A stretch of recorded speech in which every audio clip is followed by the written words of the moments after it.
Magandang araw, ma'am. Magandang araw sa lahat. Ngayon naman tayo ay magpapatuloy patungkol sa alamat naman kung ano ang pinagmula ng taga-Kugon. Kaya atin ang sisimulan at aking babasahin. Sa hagubatan ng Agusan, may naninirahan ng isang dato. Ito ay nagngangalang Dato Mantak-e. Siya ay may isang anak na lalaki na nagngangalang Taga-Kupan. Isang araw, humingi ng pahintulot si Taga-Kupan sa kanyang ama na siya'y papanaog sa kapatagan para sa isang paglalakbay. Sa paglalakbay ni Taga-Kupan, may nakita siyang isang napakagandang dilag na nagtatampisaw sa ilog kasama ang iba pang mga kababaihan. Nang nakita ng mga ito ang binata, agad silang tumakbo papalayo. Dahil nahulog ang puso ng binata, nung unang pagkakita pa lang sa dalaga ay hindi nag-isip at agad na sumunod sa mga ito. Ngunit hindi madali ang sumunod na pangyayari. May kalalakihang nagtangkang siya'y pigilin at doon nagpambuno ang mga ito. Ngunit dahil sa angking katapangan, ay nadaig sila ni Taga-Kupan. At napagtanto niya na ang dalagang kanyang nagustuhan ay anak pala ito ng dato na si Dato Tumalig.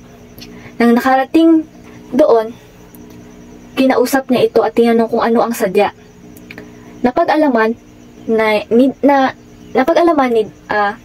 ni Dato Tumalig na si Taga-Kupan pala ay isa ring anak ng dato. Kaya naman hindi nagdalawang isip si Dato Tumalig na tanungin si Taga-Kupan kung ano ang kanyang sadya. At sinabi ni Taga-Kupan na mayroong gusto si Taga-Kupan sa kanyang anak na dalaga. At hindi nagdalawang isip ang ama ng dalaga na si Dato Tumalig na ibigay ang hinahangad ni Taga-Kupan ang kamay ng kanyang anak. Walang ano-ano at kinasal ang dalawa. Lumipas ang mga araw, buwan, taon. Masayang naninirahan ang mag-asawa sa itaas ng bundok na malapit sa isang ilog.